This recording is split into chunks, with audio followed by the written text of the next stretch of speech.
This is another Bellringer video in the series of book recommendations for high school students.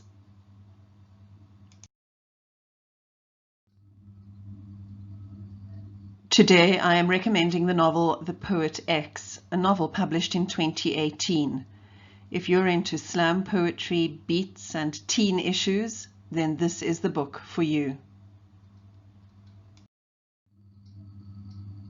The author of this young adult novel is Elizabeth Acevedo. She's an American poet who identifies as Afro-Latina. She grew up in New York City, the daughter of Dominican immigrant parents.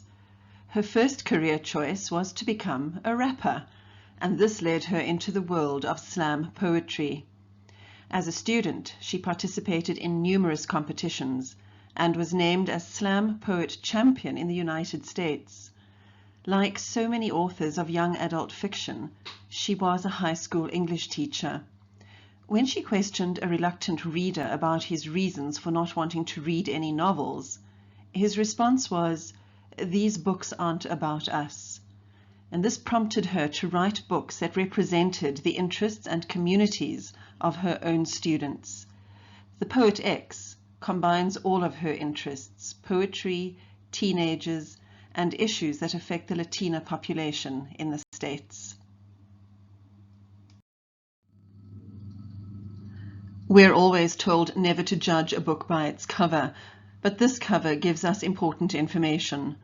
The novel has a recommendation by Angie Thomas, author of The Hate You Give, and the front shows the main character and the information that this novel has won some major book awards. The blurb on the back cover reads as follows: Xiomara has always kept her words to herself. In her Harlem neighborhood, her fists and her fierceness do the talking. But X has secrets.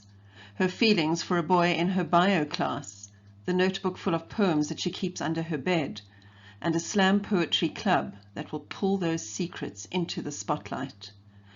Because in spite of a world that might not want to hear her, Xiomara refuses to stay silent. A novel about first love and finding your own voice.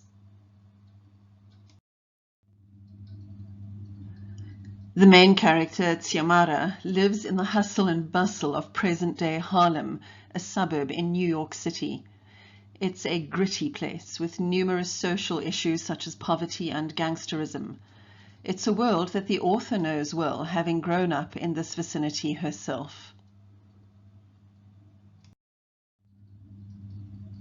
The main character is Xiomara Batista, the Poet X of the title. She's a 15-year-old Dominican-American teenager living in Harlem. In her own words, Xiomara says, "The other girls call me conceited, hoe, thought, fast. When your body takes up more room than your voice, you're always the target of well-aimed rumors, which is why I let my knuckles talk for me, which is why I learned to shrug when my name was replaced by insults."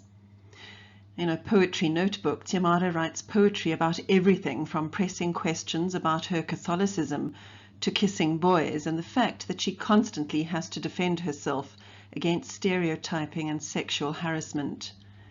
Xiomara is very tall and curvy, and she's often subjected to catcalls and groping from boys at school, as well as grown men on the street. While Xiomara hates this, her discomfort and confusion is heightened by her upbringing in the Catholic Church. She begins a relationship with a classmate named Aman, and around the same time Xiomara begins taking classes with Father Sean so that she can be confirmed in the church. Xiomara isn't ready to be confirmed, not least because she's not sure if she wants to worship God. Her questions result in Father Sean excusing her from confirmation, which gives Xiomara the opportunity to secretly attend poetry club meetings. After her mother burns her poetry notebook, Xiomara asserts her independence by running away for a night, and with the help of a teacher and Father Sean, agrees to begin a dialogue with her mother about their fraught relationship. On the next slide, you'll hear one of my own students, Karla, read the first 2 pages of the novel.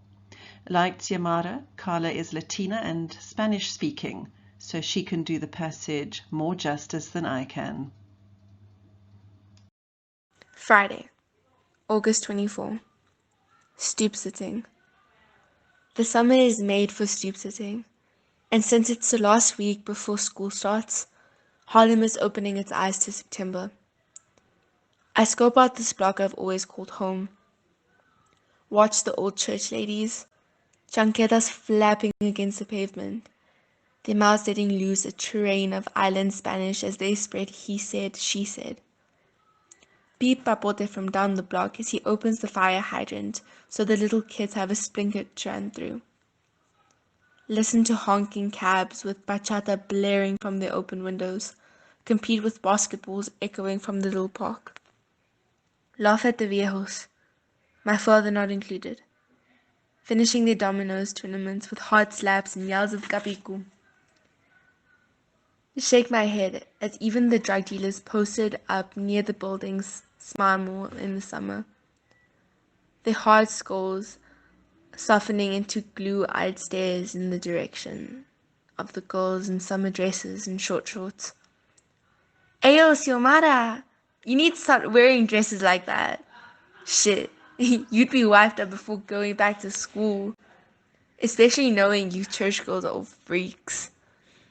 But I ignore their taunts, enjoying this last bit of freedom, and wait for the long shadows to tell me when mommy is almost home from work, when it's time to sneak upstairs.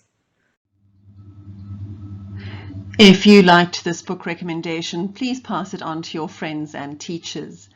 If you would like me to recommend a novel of your choice, drop me an email and I'll try to include it in one of my videos. Until the next time, keep reading.